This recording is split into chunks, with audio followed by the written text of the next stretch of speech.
focus on how long? Green.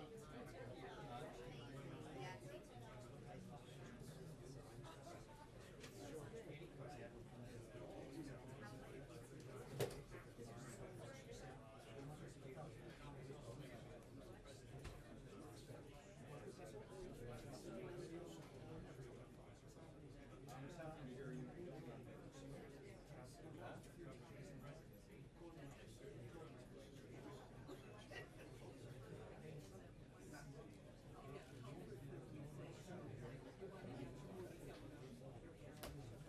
How about now? Is your pasta?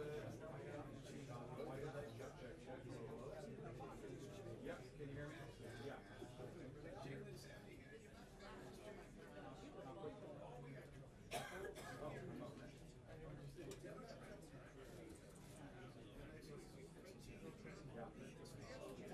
Yeah, Wolf, one thing that we should point out right off the bat is this briefing room here at the White House is a package. I've seen it for some time.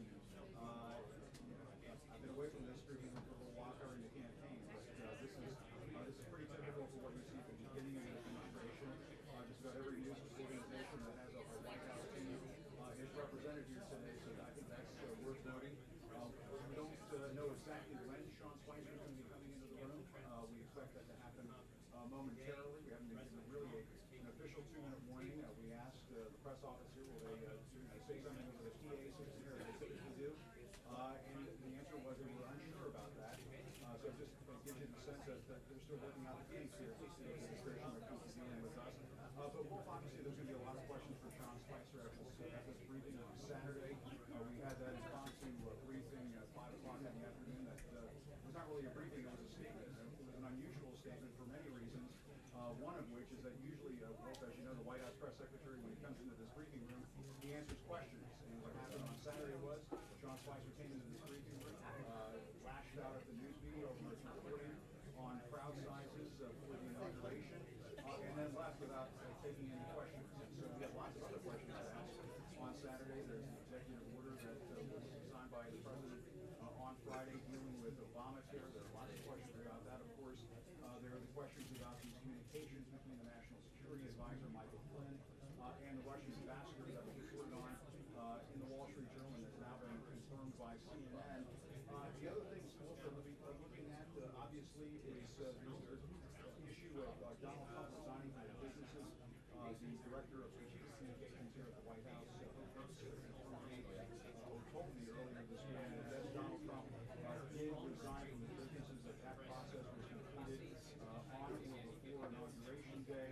We have not received any documentation backing that up yet, so we're asking for, hoping to see that documentation. So lots and lots of questions. Of course, the President spoke to the Prime Minister of Israel over the weekend. There are questions as to how soon or whether or not the U.S. Embassy in Israel will move from Tel Aviv to Jerusalem. So the list goes on and on. We're just waiting to find out when Sean Spicer will come out here. We'll take all of those questions and get our answers that will.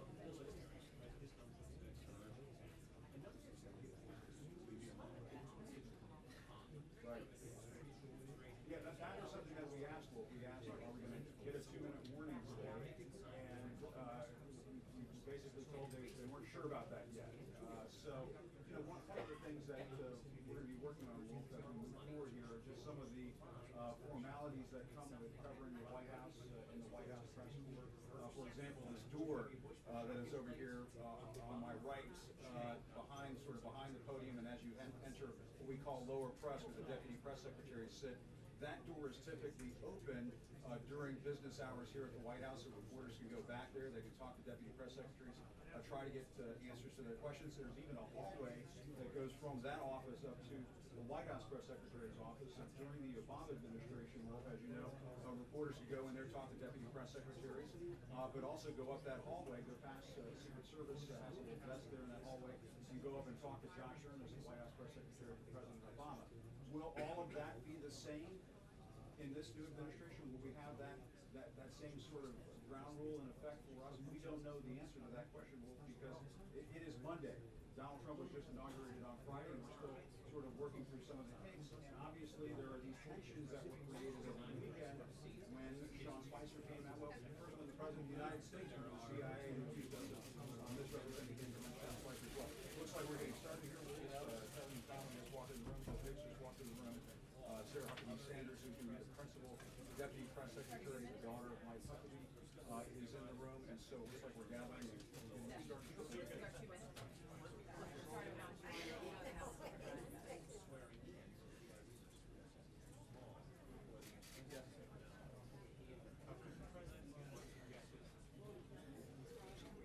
That's right, Wolf. The seating chart is normally in place from one White House to the next, which is managed by the White House Correspondents Association. That has not changed. So right now I'm in the seat. The little bronze plaque that is below that seat still says CNN. I don't believe those have been removed, and we're all sitting in our seats according to that organizational chart. And of course, you asked that question, Wolf, because that is a question that has been floating around in journalistic circles. Could this new administration, essentially because they're upset with the coverage and so forth, rearrange the seating chart, move us out of the briefing room and so forth? We haven't gotten a 2-minute warning. I have not gotten any kind of word that any of that is in the works. Just enough one. I think a lot of that is just talk. And for the moment, we're hoping that there was a warning between the press and the White House press office that perhaps we'll iron over some of those things and just get down to business.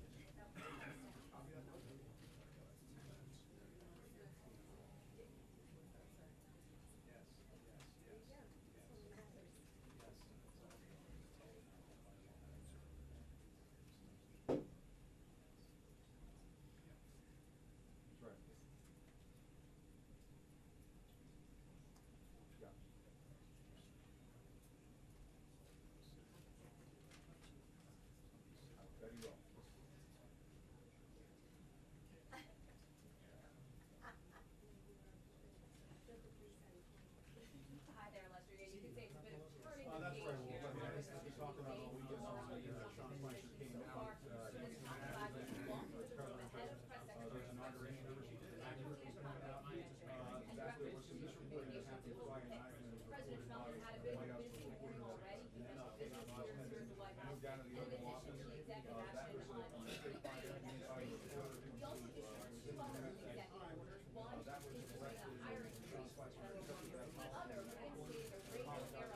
That much was accurate, but some of the other things that I imagine we're going to do something of a reset from exactly here it is. Perhaps some of that. Good afternoon, everyone. Thanks for coming out to our first official briefing here in the Brady Room. I was going to start with a little recap of the inauguration, but I think we've covered that pretty well. By the way, just as I get started, I know that Josh Earnest was voted the most popular press secretary by the press corps. So after checking my Twitter feed, I shot Josh an email last night letting him know that he can rest easy, that his title is secure for at least the next few days. Let me begin by saying that the president has been closely monitoring the severe weather in the southeast. He spoke by phone with Governor Deal of Georgia yesterday and offered his condolences and support. Today, President Trump is focused on fulfilling his pledge to pursue trade policies that put America first. The president began his day with a breakfast with key U.S. business leaders where the focus of the discussion was on job creation and growing our manufacturing base.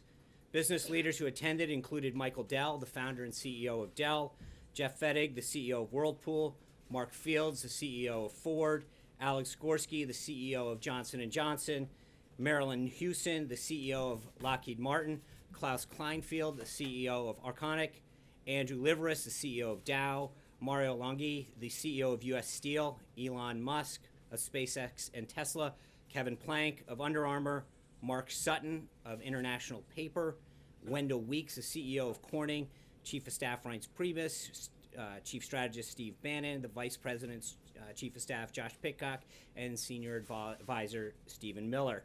The breakfast was an opportunity for the president to hear directly from America's top business leaders about the challenges they're facing and take some suggestions about what policies and action can be taken to help them create jobs and grow our manufacturing base. The meeting included a really great exchange of ideas, and the president has decided to reconvene the group in a month and then have them meet on a quarterly basis. As you know, the president's vision is to negotiate fair trade deals that create jobs, increase American wages, and reduce Americans' trade deficit. He's appointed a tough and smart number of trade experts who will fight on behalf of American workers. With that vision in mind, the president has already taken several steps today. First, he issued a presidential memorandum withdrawing the United States from the Trans-Pacific Partnership. TPP is a multilateral agreement that includes the United States and 11 other countries. As the president has said many times, this type of multinational agreement is not in our best interest, and he's moving quickly to advance trade policies that increase the competitiveness of the American worker and manufacturer.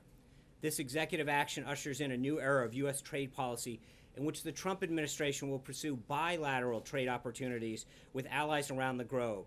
This is a strong signal that the Trump administration wants free and fair trade throughout the world. Additionally, the president issued a memorandum reestablishing the Mexico City policy, stating that the United States will end the use of taxpayer dollars to fund abortions overseas, along with coercive abortion and sterilization practices. Finally, the president issued a memorandum outlining executive branch hiring.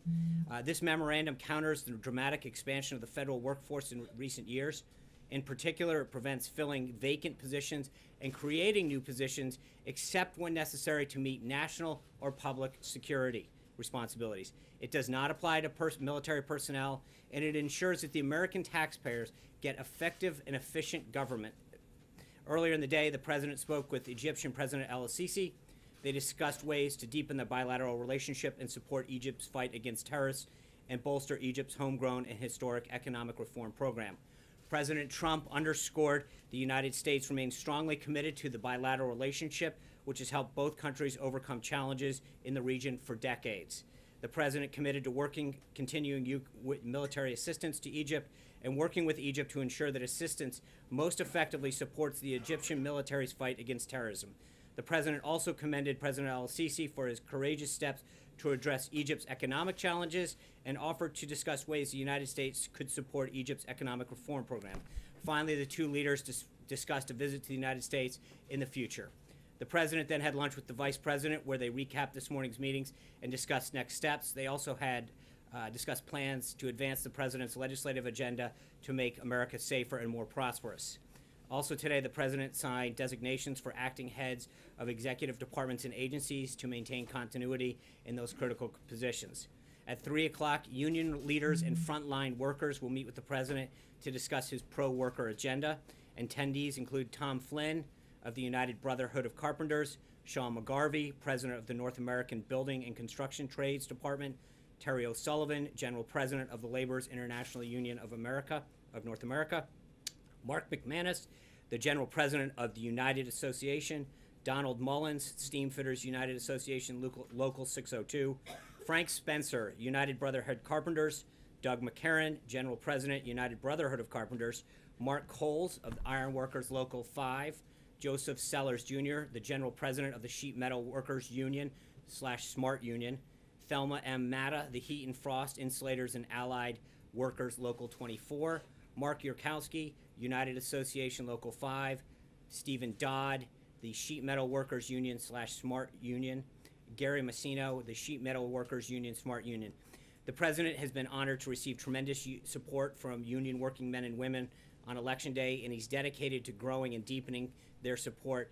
And he made it a priority to meet with these union workers on our working day one here in the White House. The offshoring of American jobs and lack of economic growth in recent years has hit American workers particularly hard. And the president's top priority is to retain and attract American jobs, which have already seen happening through his actions on Carrier, Sprint, General Motors, and so many more. At 5 o'clock, the president will host a bicameral bipartisan meeting with leaders here at the White House that will include the vice president, the Senate Majority Leader, the Senate Majority Whip, the Senate Minority Leader, the Senate Minority Whip, the House Speaker, the House Majority Leader, the House Democratic Leader, the House Democratic Whip, the White House Chief of Staff, our Chief Strategist, Chief of Staff to the Vice President, and Chiefs of Staff from those respective offices. The purpose of the meeting is to get the president's agenda moving through Congress. The American people are frustrated with the lack of progress here in Washington, and the president wants no delay in addressing our most pressing issues. He's taking every step opportunity to forge strong bonds with congressional leaders on both sides of the aisle. One of the other subjects that's sure to come up is the status of his nominees during this meeting. It's important to note that at this point in 2009, President Obama had 7 of his nominees confirmed on day 1 and 5 more in the first week. As it stands today, we have 2. Democrats even held up the confirmation of CIA Director Mike Pompeo, needlessly leaving one of our most important national security agencies without its top leader on day 1. It's time for Senate Democrats to stop playing political games with the core functions of government and to allow President Trump's unquestionably qualified and talented group of cabinet nominees to get to work on behalf of the American people. Rounding out today's schedule, after the reception that I mentioned, he will have dinner with, or he have a meeting with the House Speaker, Paul Ryan. They will discuss the Republican legislative agenda and strategy going forward. Early in the day, the president nominated former New Mexico Congresswoman Heather Wilson as the next Secretary of the Air Force. She grew up in Keene, New Hampshire, and made history as part of the 3rd U.S. Air Force Academy class that included women. She earned her master's degree and doctoral degrees as a Rhodes Scholar at Oxford in England, and then served as an Air Force officer in Europe during the Cold War and on the National Security Office under President George H.W. Bush. As you know, we're all about big viewerships and large audiences here. So I want to tell you about an effort that we're undertaking here in the press briefing room to offer up more access to a group of journalists from around the country. Beginning later this week, I'm excited to announce that we're going to have 4 what we call Skype seats live here in the briefing room. This will open up the briefing to journalists who live beyond 50 miles of the Washington, D.C. area and to organizations that don't currently have a hard pass. As always, any organization is welcome to apply for a day pass. But we're excited to open up into the field and fold here a diverse group of journalists from around the country who may not have the convenience or funding to travel to Washington. I think this can benefit us all by giving a platform to voices that are not necessarily based here in the Beltway. Looking ahead, the president will have a breakfast tomorrow with the auto industry, including heads of GM, Chrysler, and Ford. He looks forward to hearing their ideas on how we can work together to bring more jobs back to this industry in particular. On Wednesday, the president will host a swearing-in ceremony from new Secretary of Homeland Security, General John Kelly, and then on Friday he will do the same for Secretary Mattis at the Department of Defense. On Thursday, he will travel to Philadelphia to attend the Republican House and Senate retreat, and on Friday he will welcome his first foreign head of state, British Prime Minister May. With that, I look forward to taking your questions. Daniel Halper, New York Post. Hey, John, thank you. When will you guys commence the building of the border wall? When we what? When will you start building of the border wall? I think the president has noted that this was a serious priority of his throughout the campaign. He has already started to work with Congress on the appropriations avenue of that, and so he is doing everything he can to direct agencies and Congress to commence with that work as soon as possible. And what about with Obamacare? Are you guys enforcing the mandate or not? Enforcing the mandate? Yes. The Obamacare mandate. I think, look, the president has made it clear that he's going to work with Congress and part of the discussion that he's going to have tonight with some of these leaders, and then again with Paul Ryan, is how we can work to implement both the repeal and replace aspects of this. Jennifer Wishon. Of all the policy or actions that the president could have taken today, he chose to reinstate the Mexico City policy. What message is he sending here? Does he see the elimination, reduction of abortions as an American value? And also, here at home, can pro-life Americans expect him to put his signature on legislation that will defund Planned Parenthood? Well, I think the president, it's no secret, has made it very clear that he's a pro-life president. He wants to stand up for all Americans, including the unborn. And I think the reinstatement of this policy is not just something that echoes that value, but respects taxpayer funding as well, and ensures that we're standing up not just for life of the unborn, but for also taxpayer funds that are being spent overseas to perform an action that is contrary to the values of this president, and I think continue to further illustrate, not just to the folks here in this country, but around the world, of what a value we place on life. Jennifer Rodriguez. Janet, I'm sorry. Thank you. What did Mr. Curtis mean when he said that he would work through Congress to get a special something, we don't know what it is, for DACA recipients? And when can we expect that to happen? And also, when can we expect the White House Spanish site to be back up? Okay, 2 questions. Let me start with the latter first. As you know, we hit the ground running on day 1. There was a lot to do, and we had done a lot of work on the website to make sure that we were prepared to get as much information up as fast as possible. We are continuing to build out the website, both in the area, the issue areas, and then that area. But we've got the IT folks working overtime right now to continue to get all of that up to speed. And trust me, it's just going to take a little bit more time, but we're working piece by piece to get that done.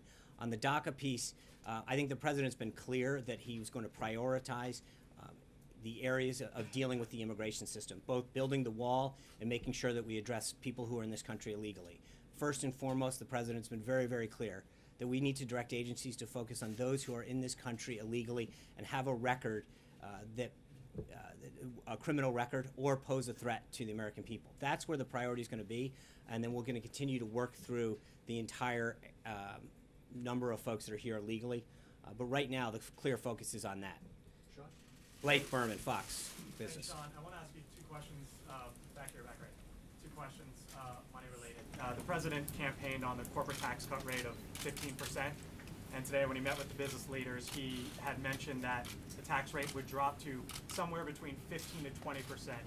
Is he moving the goalpost there in any way? And my second question is on government spending. There have been reports that you might be looking at $10 trillion over the course of 10 years. Is that accurate? And would you be willing to wrap up entitlements to get there? Well, I think first, well, I'll take the other one first on entitlements or on spending. Look, I think you saw this with the hiring freeze. There's been, frankly, to some degree, a lack of respect for taxpayer dollars in this town for a long time. And I think what the president's showing through the hiring freeze, first and foremost today, is that we've got to respect the American taxpayer. They're sending us a ton of money. They're working real hard. Some people are working 2, 3 jobs just to get by. And to see money get wasted in Washington on a job that is duplicative is insulting to the hard work that they do to pay their taxes. And I think that comes into your question in overall spending as well. We've got to look at how we're spending the American people's tax money. And so what the work that the landing teams have been doing is going into these agencies and departments and talking about ways that we can create greater efficiencies, eliminate duplicity, and maximize the tax dollar. So it's more a question instead of just cutting. It's about how do we spend and respect the American taxpayer dollar more than anyone, more going forward. April Ryan. On that 15 to 20%, sorry. Oh, I'm sorry. Look, the president's a very successful businessman and negotiator. He's going to sit down and work with Congress to get the best deal possible for American businesses so that they can hire more people and we can expand and we can grow the economy. So he's going to work with Congress on that rate, but he understands better than anybody how to negotiate a great deal. And right now he's going to negotiate the best deal on behalf of the American worker and on behalf of the American businesses that are hiring them. That was a lot of the focus that went on today, talking to these companies. And it was interesting. The meeting was only supposed to last an hour. It overflowed another hour in the Oval Office. And he kept asking them, what ideas do you have to grow this economy? What is preventing you from hiring people? What regulations are stopping you from conducting more business? What are the ways that we can give you more market access into other countries around the globe? And I think that's what his focus is going to continue to be, is how do we create a tax and regulatory environment that grows the economy and benefits the American worker. So it's not just about creating more jobs, but it's also about lifting up those jobs through higher wages. April Ryan. Sean, I have a couple of questions, if you allow me to take them one at I a will. time. Elijah Cummings, Maryland Congressman, Democratic Maryland Congressman, confirmed that President Donald Trump talked to him at the luncheon about the high price of prescription drugs. When is this meeting going to be set, or is it coming up soon? And will the president be meeting with the full body of the Congressional Black Caucus as well as the Hispanic Caucus on issues related to those communities? Okay, let's take one at a time. I'm not aware of the conversation. I'm sure you've heard the president the last couple of weeks talk about the price of pharmaceutical drugs and the need to get those prices down and bring manufacturing back in the pharmaceutical industry to benefit the country. So it's an issue he's going to continue to work on. He understands as we reform health care, as we repeal and replace Obamacare, getting a hold of the cost of prescription drugs to give more people access to them, but also to allow greater access in healthcare, greater plans in healthcare. That's going to be a key part of it. So that's going to happen. I think, look, you're seeing with respect to the other meetings, it's day one, working day one here.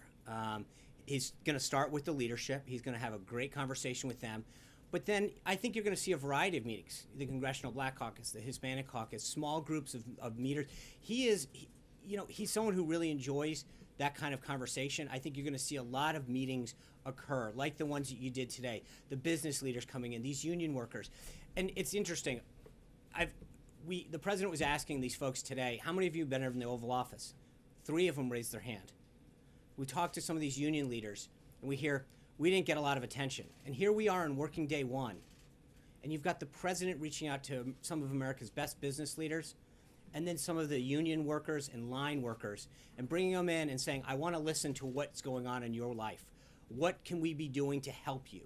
And I think that you're going to see a lot more of that, a listening president who's engaged in trying to figure out what policies and actions that he can take, that this government can take, that he can work with Congress to make people's lives better, to make their security better, to make their economic security better. But you're going to see a lot of that. That's who he is.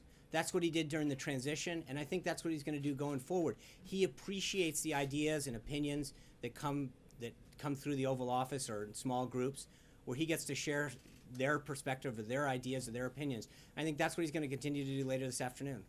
Thank you. Julie Pace. I want to go. I'm not. I'm finished. sorry, April? I'm sorry. I want to go back to what the gentleman said about the mandate. The New York Post gentleman. He said something about the Obamacare now in the mandate.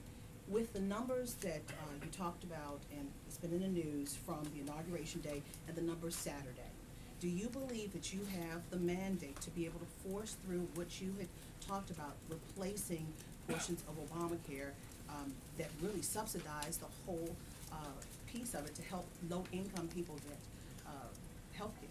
Well, I think what we have is a mandate to make health care more accessible and lower cost. That's what the American people were promised under Obamacare. And I think it's not a question about a mandate, and it's also not about forcing anything. It's about what's doing the right thing. It's about providing people what they've been promised, which is you go around this country and you look market after market, they're down to one plan. That's not what the American people were promised. Not only that, but in many cases you're seeing the rates go up 10, 15, 20, 30, 50%. That's not what they were promised either.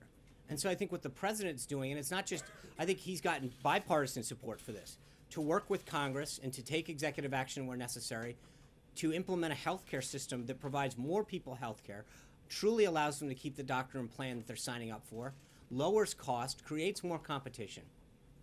So do I think he has a mandate? Sure. But it's not on this issue. I think that all leaders have a mandate from the American people to fix this system and make it better. Julie Pace. Thanks, Sean. I've got 2 foreign policy topics I want to get to. There's some discrepancy between what the Russians are saying and what the Pentagon is saying in terms of some potential joint Right. action.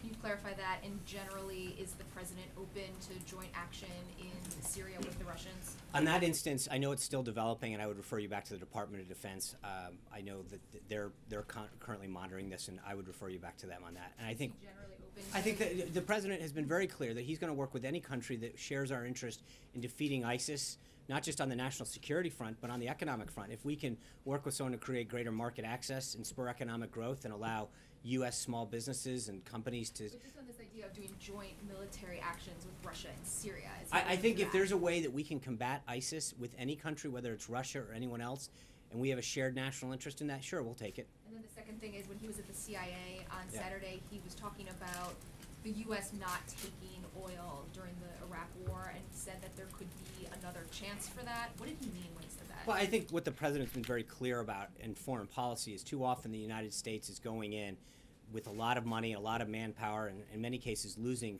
both loss of life, and we want to make sure that our interests are protected. And so if we're going in to a country for a cause, I think he wants to make sure that America's getting something out of it for the commitment and the sacrifice that we're making. Was he foreshadowing upcoming action? I don't think by saying no. I there's think another he's been chance? very clear throughout the campaign that he is committed to making sure that America, the American people, and the American taxpayer see some benefit and ensure that our interests overseas are not just sending blank checks.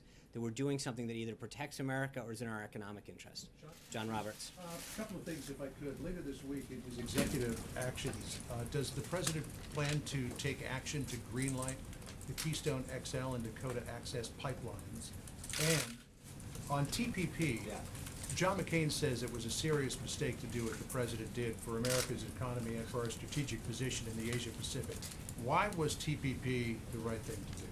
If you could Why do- was it the right Why, thing? why was it the right thing to do to repeal TPP? Oh, If you I could- think I said it. I mean, because I think the multilateral, when you enter into these multinational agreements, you're allowing any country, no matter the size, any one of those 12, including us, to basically have the same stature as the United States in the agreement. So we're basically on par with some very small companies who are getting access to an amazing market, the United States, and in return, we're negotiating at the lowest common denominator. And I think that when you look at big multinational agreements, multilateral agreements, they're not always in the best interest of the United States. The beautiful thing about a bilateral agreement is that if any one of the two parties in the agreement decides at any time they want to get out of the agreement or they're not being treated fairly, they can renegotiate it much easier.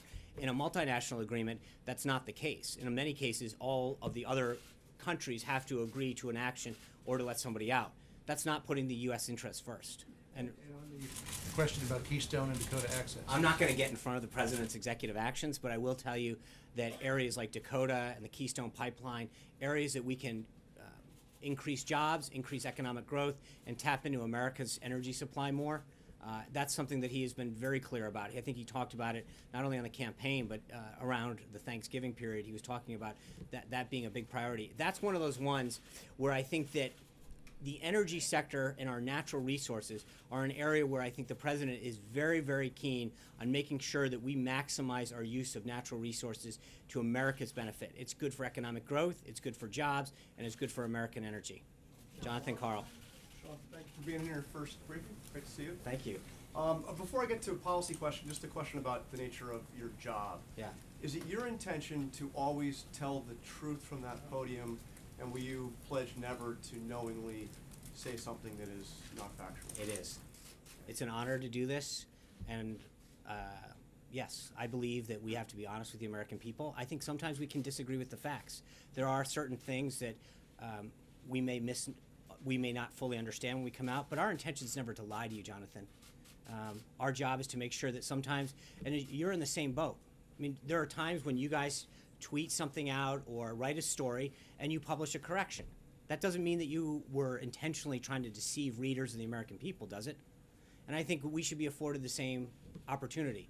There are times when we believe something to be true, or we get something from an agency, or we act in haste because the information available wasn't complete, but our desire to communicate with the American people and make sure that you have the most complete story at the time. And so we do it. But again, I think that when you look net, we're going to do our best every time we can. I'm going to come out here and tell you the facts as I know them, and if we make a mistake, I'll do our best to correct it. But I think that it's as I mentioned the other day, it is a two-way street. There are many mistakes that the media makes all the time.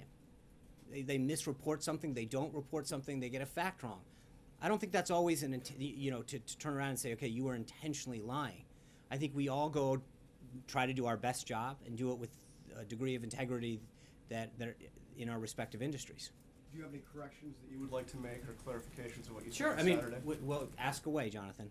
Well, just for instance, I don't want to get into relitigate the whole issue, but just take one, the issue of Metro ridership. You made a statement about We did, Metro and at the ridership. time, the information that I was provided by the inaugural committee came from an outside agency that we reported on. And I think, knowing what we know now, we can tell that WMATA's numbers are different. But we were trying to provide numbers that we had been provided. That wasn't like we made them up out of thin air. And do you stand by your statement that was the most watched inaugural address? In Sure, history? it was the most watched inaugural. When you look at just the one network alone got 16.9 million people online. Another couple of the networks, there were tens of million people that watched that online. Never mind the audience that was here. 31 million people watched it on television. Combine that with the tens of millions of people that watched it online on a device. It's unquestionable.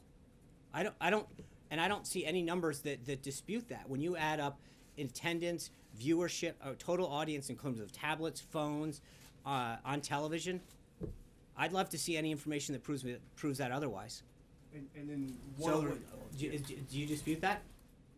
Well, I don't want to get into numbers. Well, I do. I mean, okay. I'm just saying, if you're asking me a question about my integrity, I have a right to say, if you add up the network streaming numbers, Facebook, YouTube, all of the various live streamings that we have information on so far, I don't think there's any question. It was it was the largest watched inauguration ever. More than Ronald Reagan's in 1981. I'm more pretty than- sure that Reagan didn't have YouTube, Facebook, Yes, or the yeah, internet. some Yeah, I think big- 41 million people watched his. 41 million watched his. Okay, so let's just take the Nielsen ratings, which are 31 million, and add it to CNN, 16.9 million.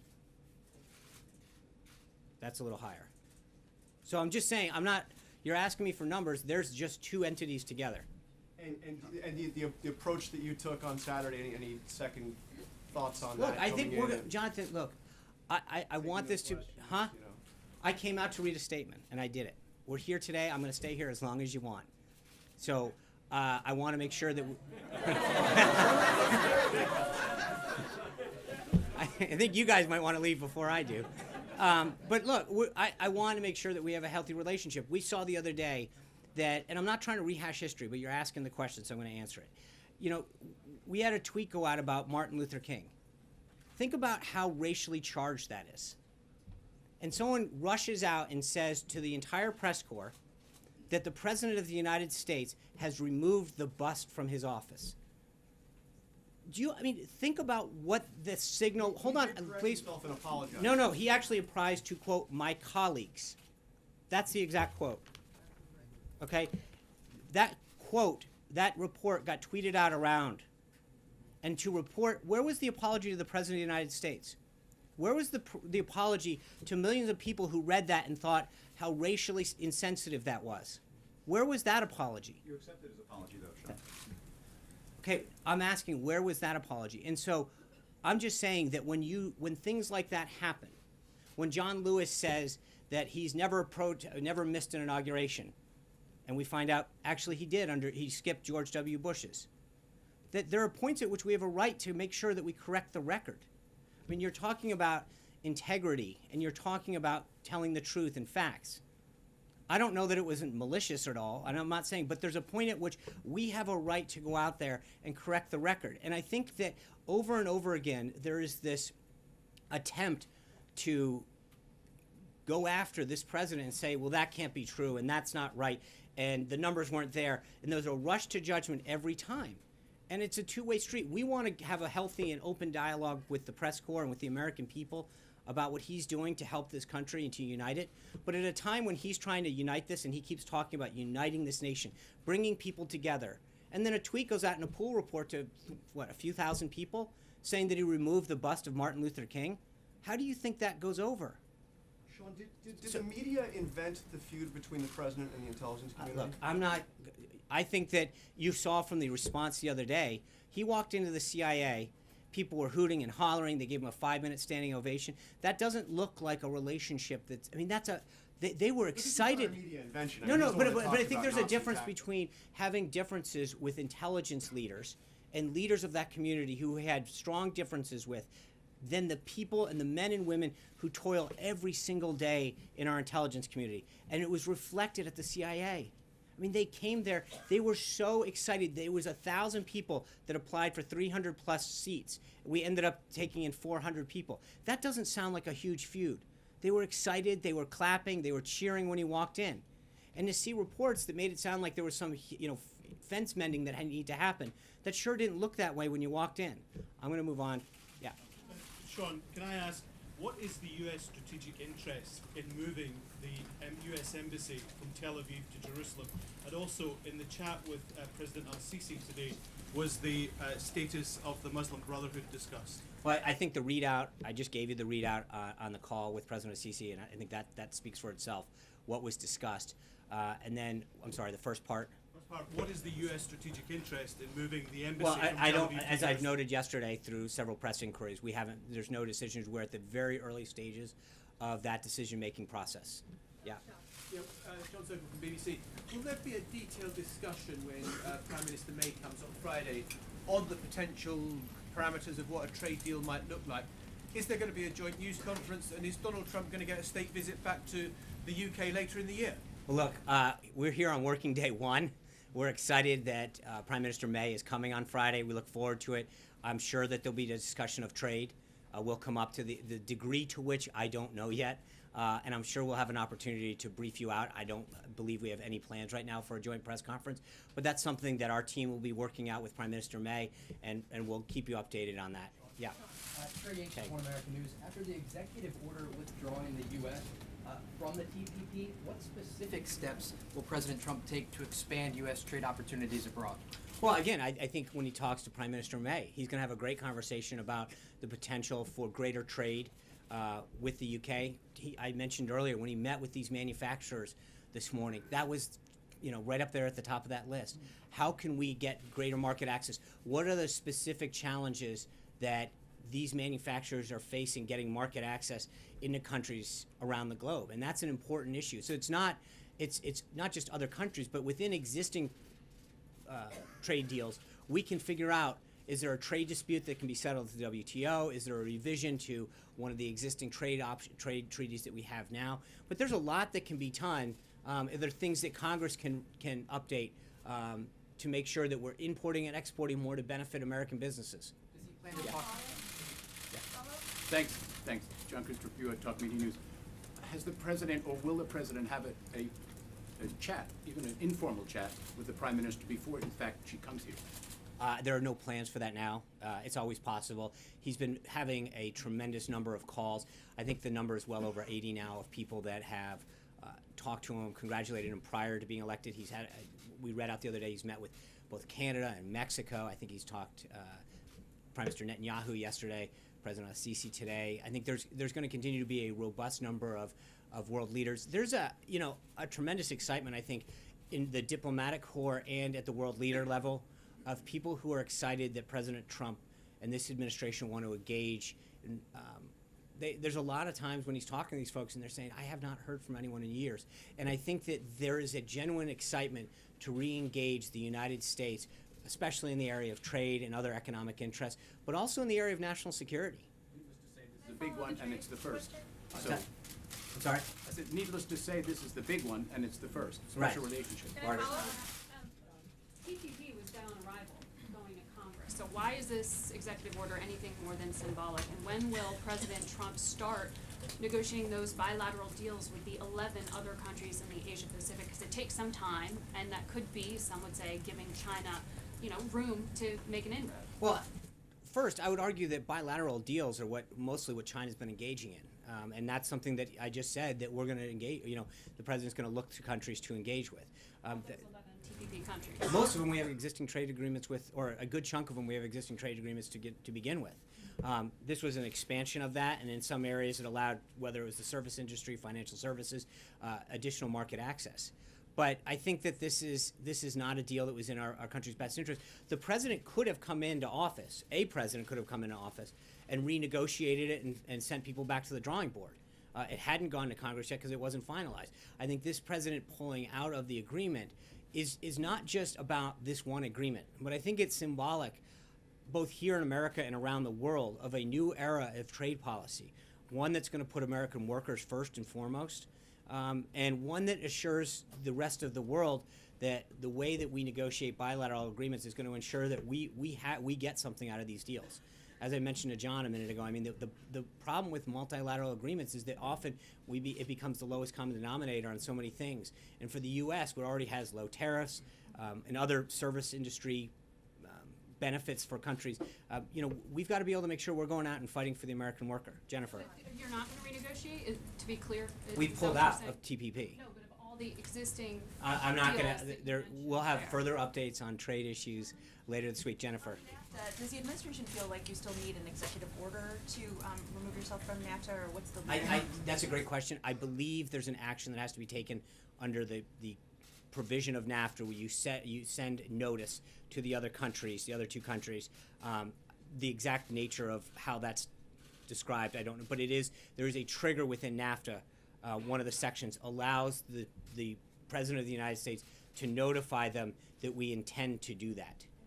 Allowed or One second, hold on, Jennifer. let me- will there still be a North American trade bloc or something different, or what's? Well, again, I think part of it is that he's already spoken to both the President of Mexico and Prime Minister of Canada about his desire to to renegotiate. And I think as he meets with both of these individuals over the next 30 days or so, that's going to be a topic. Now, if they come in and express a willingness to do that, you could negotiate it within the current parameters and update it through the existing structure.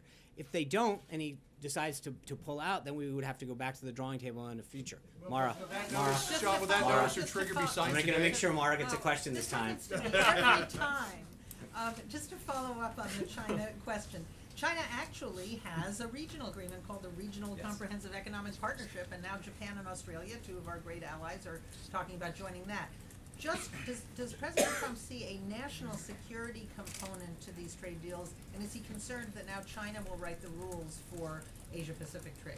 Well, I think he has been very, very clear about China's place in the geopolitical landscape, both economically and and national security wise. So he understands the need. That's part of the reason that trade is important, bilateral trade. It provides a check on a lot of this. But again, he's always going to be fighting for the interest of the country and the American worker. So how we engage and with whom is going to be decided on whether or not we can get a deal that benefits our country economically and in terms of national security. That there are things that we can do economically that actually end up also benefiting us from a national security standpoint because of the economic relationship that exists between the two countries. Yes, sir. Okay. Mara gets a follow-up. No, you earned it. Thank you. Just really simple. What is the average national unemployment rate? What's the average? What's the overall unemployment rate? Are you talking about today? whether or not we include the full? I'm just asking you. I mean, the Bureau of Labor Statistics puts it out. You accept No. the It's not a Bureau question of of what I accept. I mean, there are ways that you can put out full employment. I know the difference. Right, but I'm saying that so there's a reason that we put out several versions of that. Right, One is that the illustrative nature of how you count the unemployed, whether or not they're long-term unemployed or whether or not they're still seeking a job. But there's a reason that you put out several of these statistics. It's so that economists can view them and decide, look at different landscapes on how to make economic policy. Except those different ones. During the campaign, he at one point, Trump at one point said it was 42%. I just want to Well, again, clear I- on where we're starting But from. but again, part of it is his economic team is going to look at a multitude of statistics and drive economic policies. His goal is obviously to get as many Americans working together. That's his ultimate goal. Is that when he sees people that are hurting, that haven't had wages lifted up, that are unemployed, that can't save for their kids' future, that are having trouble with their health care costs, that's what he really cares about. It's not just a number to him. It's about, is someone getting by? Are their wages going up? Can they find a better job? Do they have access to education, whether it's higher education, college, or a VOTech kind of school, so that they can train for the skills of the next century? Those are the kind of things the president's. He's not focused on statistics as much as he is on whether or not the American people are doing better as a whole and whether or not a family. And it was interesting. I know when we talked about Carrier at one point, someone said, well, that's 1,000 jobs. When you talk about those 1,000 jobs and their families, during the holiday season, I would beg to differ that those people were unbelievably ecstatic that the president and the vice president intervened. And so every one of these meetings that you saw happen at Trump Tower and then now, it's all about, whether it's 2,000 jobs or 20,000 jobs, that's the focus.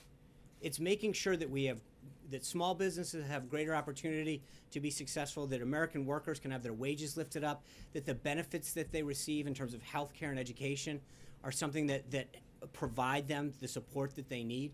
But that's what this is all about. I think for too often in Washington, we get our heads wrapped around a number and a statistic.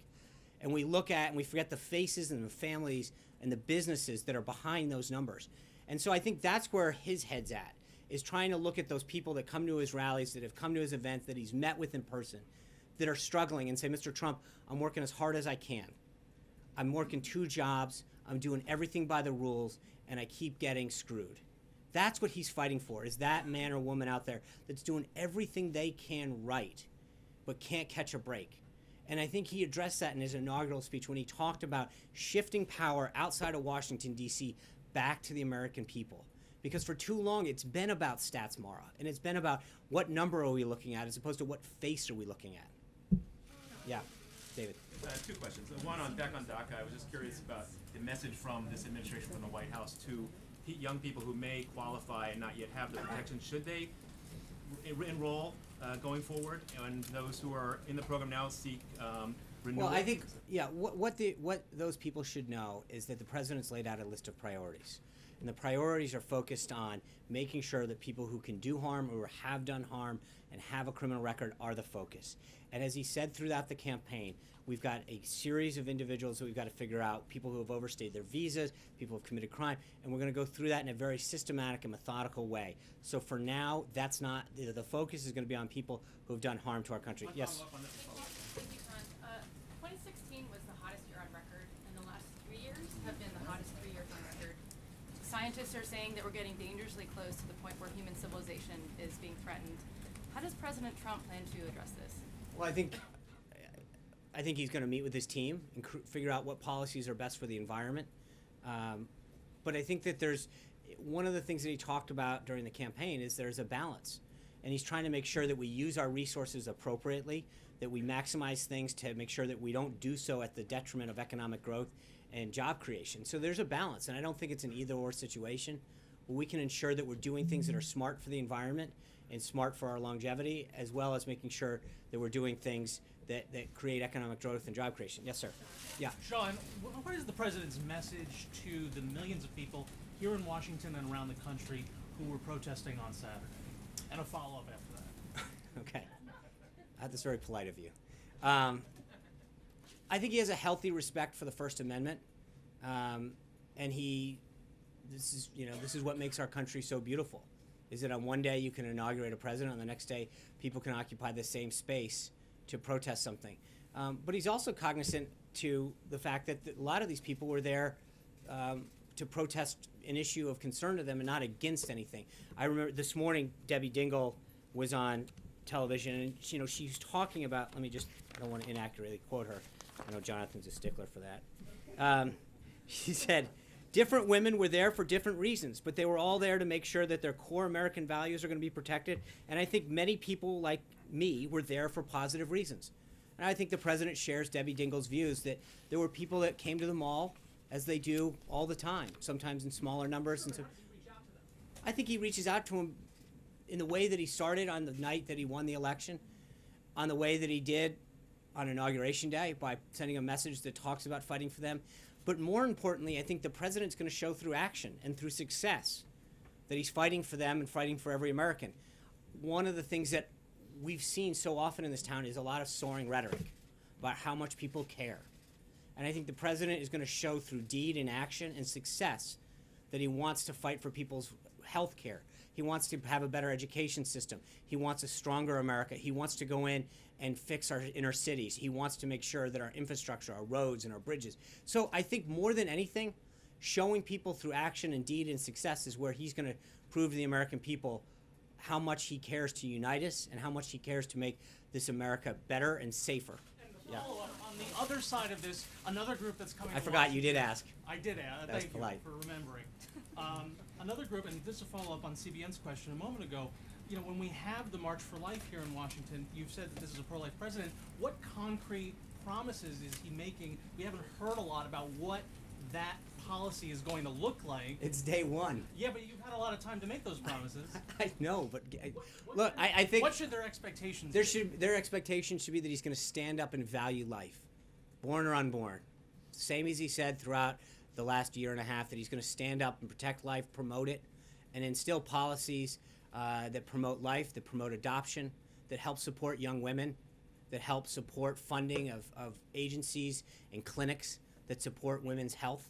I think that's what he's going to talk about, is supporting all of life, the born, the unborn, throughout life, making sure that we have health care that can support the American people and the American families. That's what he's going to fight for, and that's what he's going to be clear on. Anita.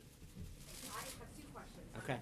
Putting it up there right now. The first one, with the congressional meeting today and also at the retreat, you said, talking about his legislative agenda, besides healthcare, can you give us 1, 2, or 3 legislative things that he wants to get through right away? So not the executive actions, legislation. Right.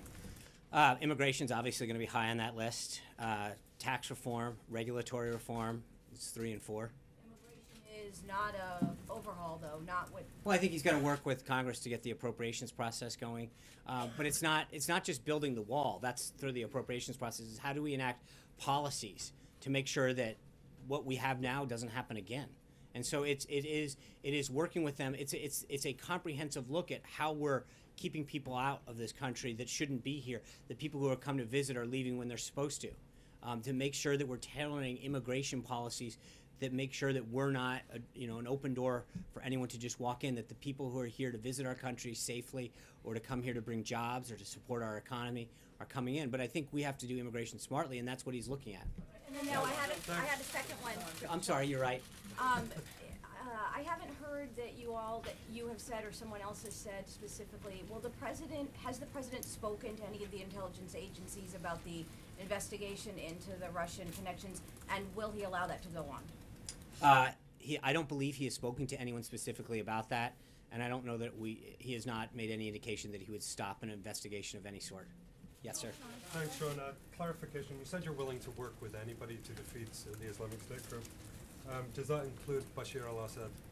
Well, look, I think what we're doing, we are going to smartly do this. I mean, let's be clear. Part of it is to make sure that they have America's interest in what they're doing and who they are. So we're not going to get together with people under the guise of defeating ISIS if that's not truly their guise, or if they're not. So let's not take that too far. Thank you. Yeah. Sean, will the president release documents showing that he has left his businesses? I believe we have. Oh, is he? They're not public at this time. But yeah, he has resigned from the company, as he said he would before he took office. Don and Eric are fully in charge of the company. He's taken extraordinary steps to ensure that that's happened. Yeah. The president is taking actions these first days aligned to the political priorities. What would be the message for the Hispanic community in the U.S. Take it into consideration that one of the priorities has been the war. What would be the relation between this administration and the Hispanic community in the U.S.? Well, I think his relationship with the Hispanic community is going to be great. I think as I said, I think that whether it's jobs or education or healthcare, the president's committed to uniting all Americans and working towards a better, safer, more secure, more prosperous America that benefits everybody. And I think regardless of your background, that's something that he's committed to. Yeah. Financial Times. Does Mr. Trump agree with Rex Tillerson that the U.S. should try and prevent China from accessing the islands in the South China Sea where it's building runways and other kinds of facilities? I think areas in the South China Sea that are part of international waters and international activities, I think the U.S. is going to make sure that we protect our interests there. So it's a question of if those islands are in fact in international waters and not part of China proper, then yeah, we're going to make sure that we defend international territories from being taken over by one country. Does that answer?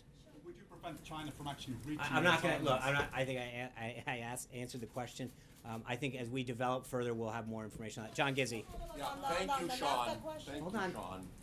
I'll get to you, I promise. Yeah. And welcome to your first day on the job. Thank you.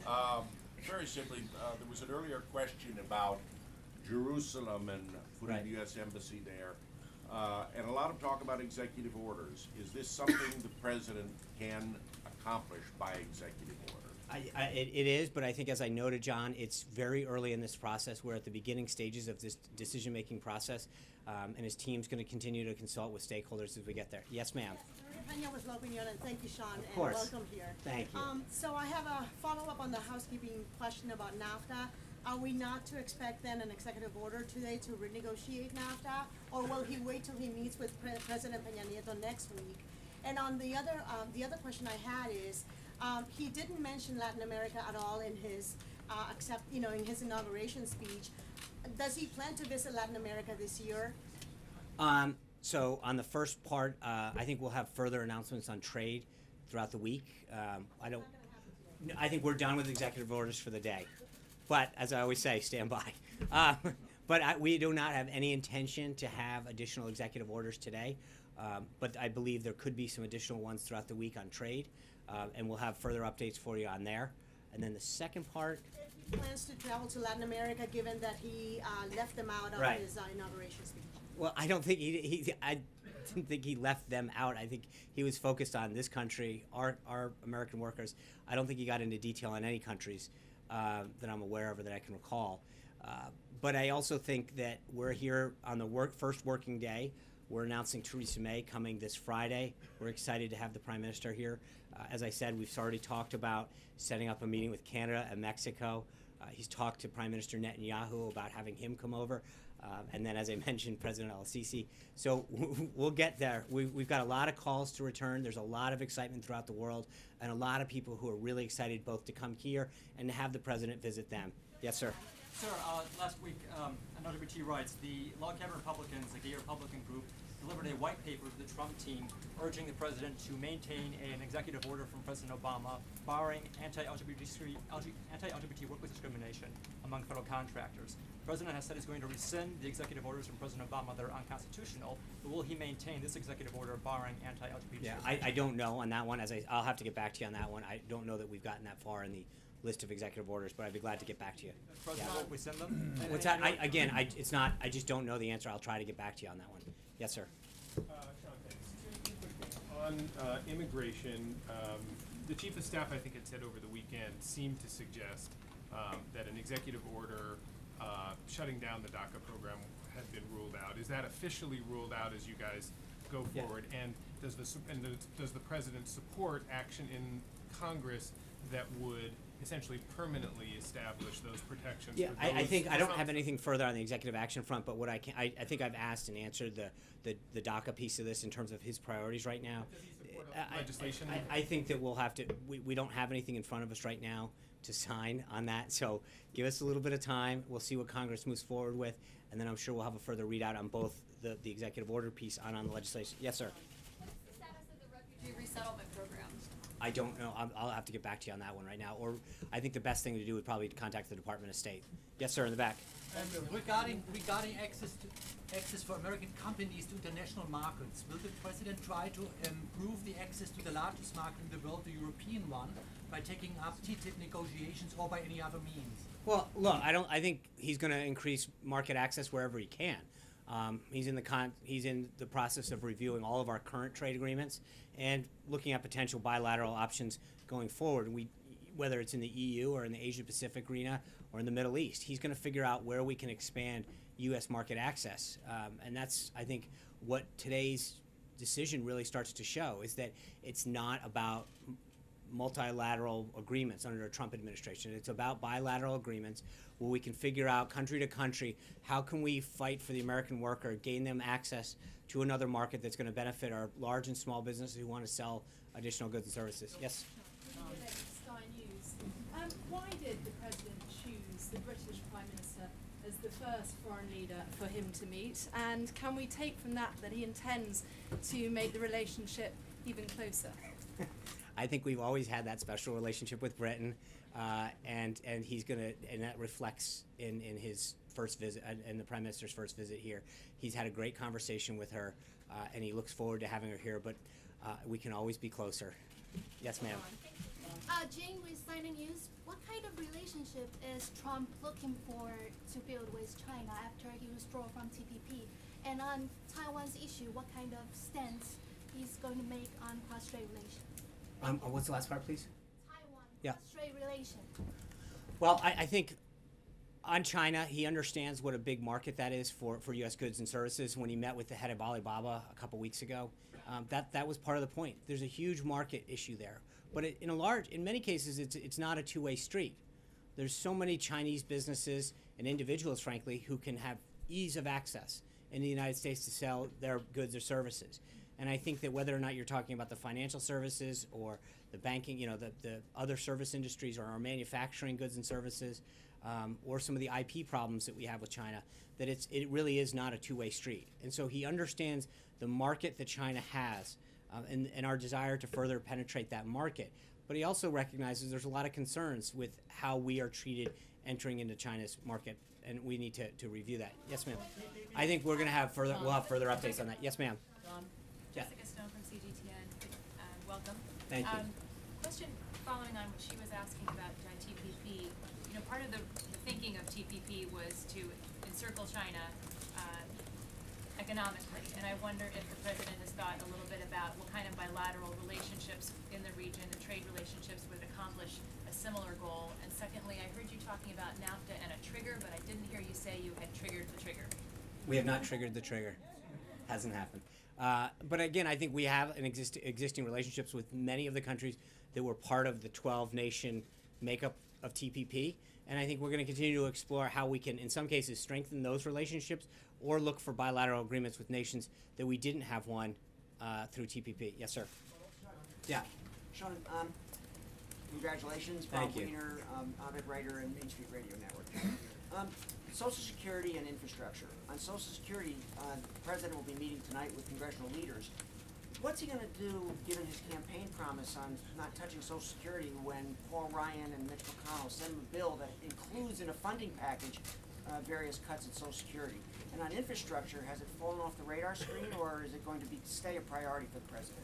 So on Social Security, he's going to talk to them. I think he's been very clear what his priority is in terms of preserving and protecting this really important benefit to our seniors.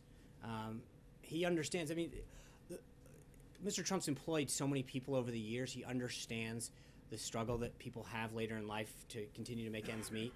And I think that he is keenly aware of how important this program is to so many people in their later years. And so he's going to continue to fight to make sure that that's a program that is preserved and protected. And then on the infrastructure, of course, yes, that definitely, I mean, he's continued to bring that up. He talked with the business executives today about how so many of our airports that are so important to our commerce system, getting planes to land in and out, roads and their ability to truck things across the country, even our freight system, that if our infrastructure is not strong, it inhibits our ability to have free commerce. It drives up the cost of goods and services when someone's got to take a different route or is limited in the opportunities that they have because a runway might be closed or it can't be expanded or a rail line breaks down or a highway's just not the wear and tear he puts on trucks or shut down. So infrastructure continues to be a huge priority for him. Yes, sir. Yeah, two questions. The National Security Council, the staffing of the National Security Council, when do you expect to have those positions filled? We've got many of them filled. Many of them are. I'd have to get back to you on the number, but it's actually fairly robust right now. There were a lot of holdovers, but General Flynn has been working diligently with KT McFarland, his deputy, and others to make sure that that's filled out, ready to go.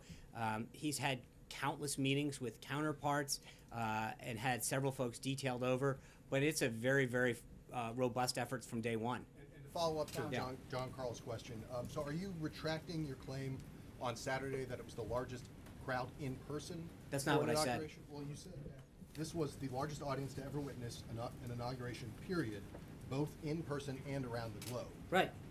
To Both witness in person, and around the globe. Yes, the total audience it was. So a total audience, but not simply in person. Right. But again, I didn't say in person, both in person and around the globe to witness it. You're saying those together. No, that's actually what I said. It's not what I don't know how you can interpret it differently. That's literally what I said. To witness it in person and around the globe. Total audience, yes. But not in person. Hold on, let me just. But you're saying here, just to clarify, you're not saying, and you weren't saying on Saturday, that it was the largest inaugural crowd in person. I am not. I am saying that it was the total largest audience witnessed in person and around the globe. Yes, sir. Just to go back to one other thing you said. Yes. Sources are telling CBS News, those with knowledge of who was in the room in the lobby of the CIA, that senior leadership were not among those hooting and hollering, and that there were some 40 people who were in the first front rows who were brought in by Trump and Pence and Pompeo. I'd like to give you a chance to respond to that reporting. I don't think that's accurate at all. In fact, I think if you listen to the audio of it, you can hear the excitement that exists there. There were some people that had to be off camera for obvious reasons, but I think when you looked at the number of people that were there, the audio alone speaks volumes to what had happened. I don't think that there's any question about that. So the people in the front who were seen on camera, those were CIA employees? I honestly, I don't have a seating chart. I think we had a very small footprint going over there. I don't know exactly who went over, but I don't know, maybe 10 people at most. Sarah, was there? 10? We're in the travel going over. So 10 of 400 But plus. the people who were in the front rows, those were CIA employees? Some. So some were not? I'm sure we seated. I can't say. I'm not really sure why this matters. I mean, 10 people didn't yell that loud. Just, but you know, you did say that they were hooting and hollering. Yeah, they were. There's not this rift between the intelligence community and the Uh-huh. president, because senior authorities within the intelligence community are telling CBS News that they're uncomfortable with that portrayal, and the notion that people within the CIA were plotting. All I can do is tell you to listen to the tape alone. I think you can hear a lot of that. Yes. Sean, a couple questions if I could. I know you've been out here for a while. Has the president formally requested or received Pentagon advice on how he could change the campaign against the Islamic State? I think he has ordered it. He's going to, as I mentioned, he'll be at the Department of Defense on Friday to swear in General Mattis as the next secretary. Well, to go through the ceremony of that. He is obviously the Secretary of Defense, and so at that time he will continue to have conversations about what he wants from them and the Joint Chiefs. Jim. Yeah, just to follow up. Yes. I don't mean to beat a dead horse on the issue of the U.S. Embassy in Israel. But Right. Can you, at the end of the president's first 4 years, assuming at the end of the next 4 years, will the United States Embassy be in Jerusalem? Well, I think I've answered it twice now. We are at the early stages in this decision-making process. It's not whether, it's when and how. There's a reason you go through a decision-making process, and that's what we're in the process of starting right now. So I just don't want to get ahead of it. If it was already a decision, then we wouldn't be going through a process. Okay, I just answered the question. Thanks, Julie. Jim? First of all, congratulations, and thanks for taking the question. Getting back to Saturday at the CIA and your statement here at the podium, why make this crowd-size issue something to talk about at all, and why get into it? Did it bother the president that much that he felt that you needed to come out here and straighten that out for us? And why did he choose the CIA as the venue to talk about that? So two things. One, I just got handed a note. All of the people were not, no one in the front row was Trump. They were all CIA. Front row. That's what you asked. I said first 3 rows. Okay. I'll find out who the other 2 were. I'm sorry, I just got you the front row. Give me a second. I'll get the second and the third. We're going to get to the 4th and 5th? Or? Okay, so let me see what I can do. Look, I think one of the things that happened, Jim, was that he kept hearing about this rift that existed. He talked about it a couple weeks ago after his briefing, how proud he is and how much he respects the intelligence community. And I think when he walked into that and he saw it, he wanted to make sure that people knew that what you're hearing on television or in reports about this rift, I have the utmost respect for you. I honor your service. I'm proud of what you're doing and the sacrifices that you're making. And I think that he wanted them to know that you see and hear all this stuff on TV about this rift that so-called exists. And clearly it doesn't matter. Like, don't believe what you're hearing. Know that I have a tremendous amount of respect for you. I appreciate everything that you're doing. And I think that's why he wanted to do it, is to make sure that they understand, they heard firsthand how much he respects them, how much he wanted to dispel the myth that there was a quote-unquote rift. But in terms of the crowd size issue, why bring that up at the CIA? And why did you come out Saturday afternoon to talk about that? Did he tell you, Sean, I'm upset about this, I want you to come out? I'm not going to get into conversations that I have with the president, but I will tell you that it's not just about a crowd size. It's about this constant, he's not going to run. Then if he runs, he's going to drop out. Then if he runs, he can't win. There's no way he can win Pennsylvania. There's no way he can win Michigan. Then if he won, it's, he didn't. There is this constant theme to undercut the enormous support that he has. And I think it's just unbelievably frustrating when you're continually told it's not big enough, it's not good enough, you can't win. And hold on, let me just, because I think it's important. He's gone out there and defied the odds over and over and over again. And he keeps getting told what he can't do by this narrative that's out there, and he exceeds it every single time.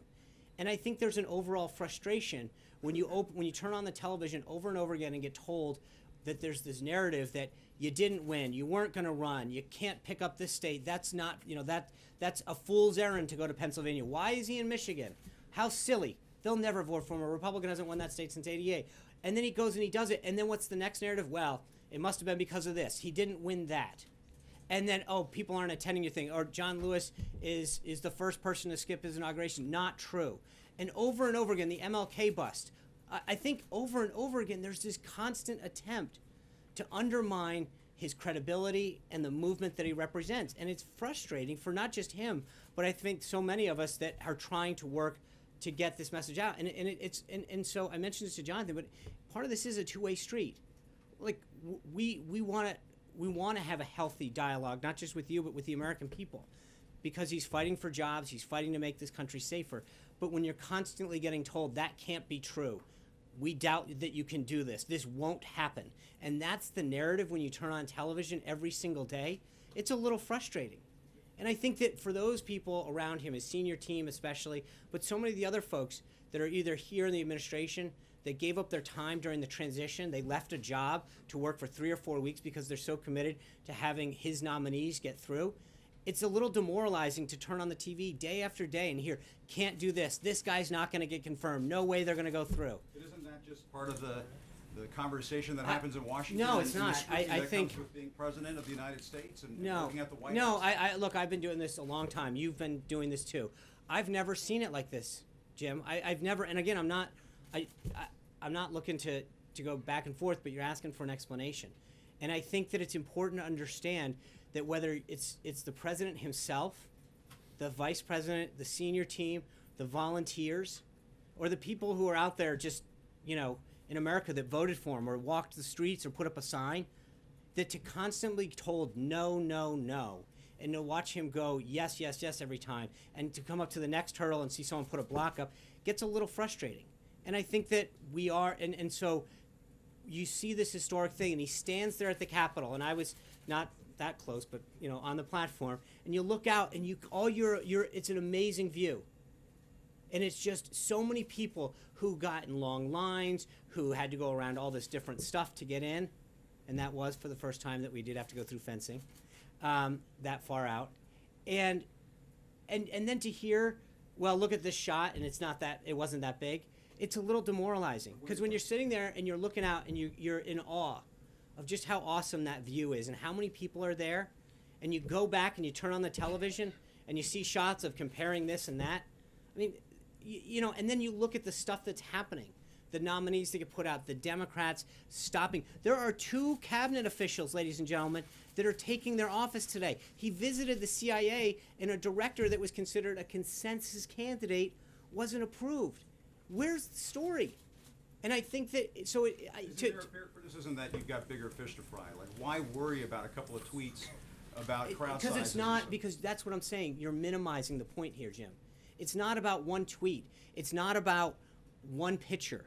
It's about a constant theme. It's about sitting here every time and being told, no, well, we don't think he can do that. He'll never accomplish that. He can't win that. It won't be the biggest. It's not going to be that good. The crowds aren't that big. He's not that successful. The narrative and the default narrative is always negative. And it's demoralizing. And I think that when you sit here and you realize the sacrifice the guy made of leaving a very, very successful business because he really cares about this country, and he wants to, despite your partisan differences, he cares about making this country better for everybody. He wants to make it safer for everybody. And so when you wake up every day and that's what you're seeing over and over again, and you're not seeing stories about the cabinet folks that he's putting or the success that he's having trying to keep American jobs here, yeah, it is a little disappointing. So it's, It's always going to be positive. Sometimes it's not. And sometimes we'll stories. make mistakes. I promise you that. But it's not always got to be negative, Jim. Some days we do the right thing. Some days we are successful. So it's part of this is saying when we're right, say we're right. When we're wrong, say we're wrong. But it's not always wrong and negative. There's a lot of things that he's done already. A lot of amazing people he's appointed, a lot of success that he's having.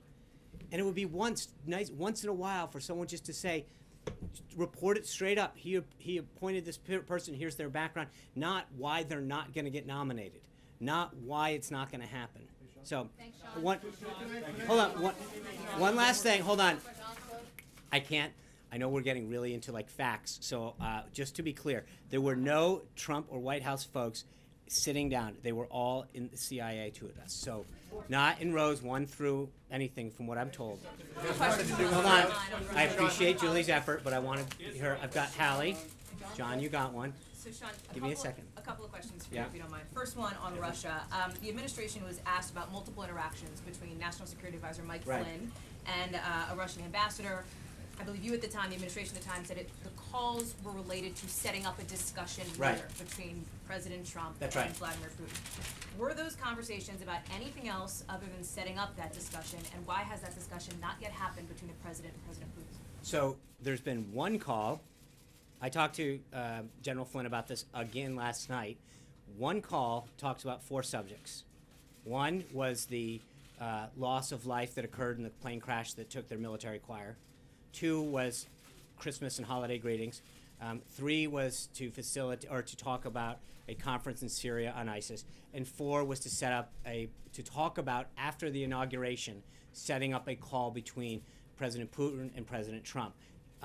That I don't believe that has been set up yet, because the call was to say, after they did follow up, 2 days ago, about how to facilitate that call once again. So there have been a total of 2 calls with the ambassador and General Flynn. And the second call came, I think it's now 3 days ago, that was to say, once he gets into office, can we set up that call? It hasn't, to my knowledge, has not occurred yet. Any other conversations between General Flynn and Russian members of the government? Not that I'm aware of. And when I say that, what I'm saying is, during the transition, I asked General Flynn that whether or not there were any other conversations beyond the ambassador, and he said no. And then one more follow-up on Julie's question from earlier Okay. on a statement that the president made on Saturday. Can you, and I just want to clarify your answer here. Yeah. Can you unequivocally state that this administration will not send more troops into Iraq to, as the president has put it, take the oil? I'm not going to talk about what we may or may not do. I think the president's been very clear that he doesn't telegraph forward what taking options off the table. That's not a good negotiating skill. That's not how he works. There's a reason he's been successful at negotiating, is because he does it in a way that doesn't telegraph to people what he's going to take on or off the table. Jeff Mason. Where's the president's thinking now on the Supreme Court? Is he closer to naming some nominees? And in a follow-up We to get 2? a nominee. Well, I was gonna, narrowing down wanna his make sure. nominees, I should have said. Okay.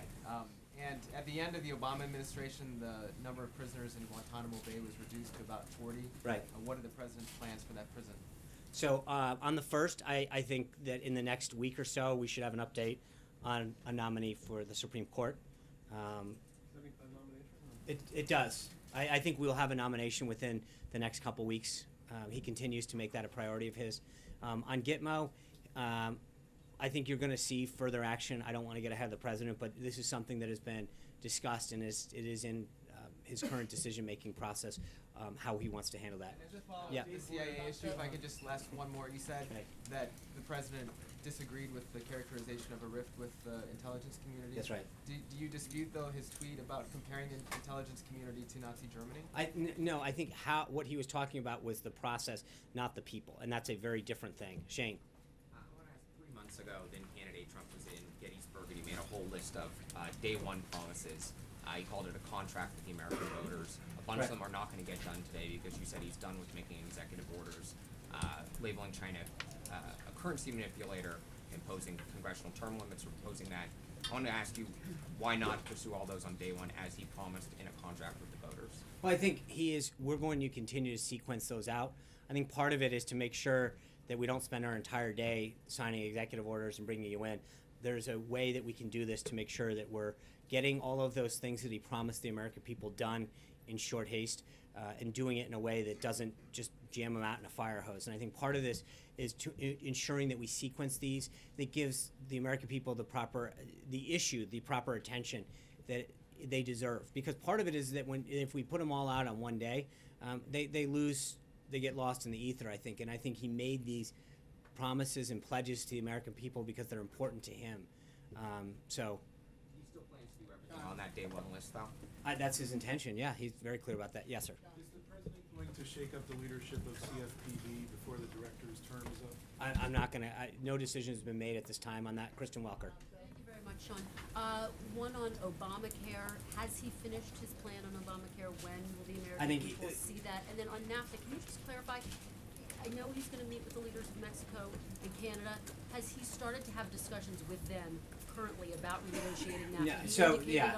On Obamacare, I think he's going to continue the discussion tonight with Speaker Ryan in particular at the meeting that he's going to have after the reception. When it comes to the other part was NAFTA.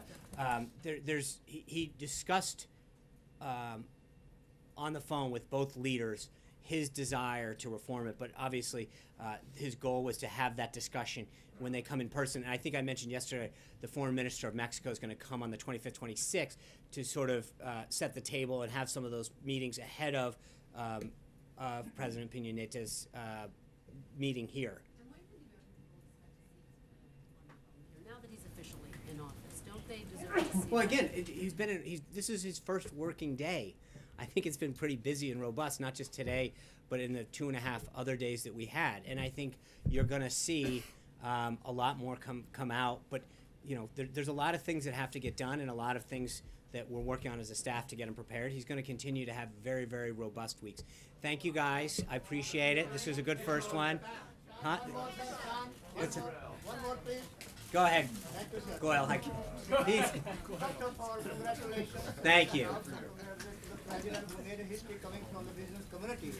My question is, last 2 days I have gone to a number of balls, Asian balls, including Asian American and Indian American balls. And most of those people were supporting President for his actions and also trade.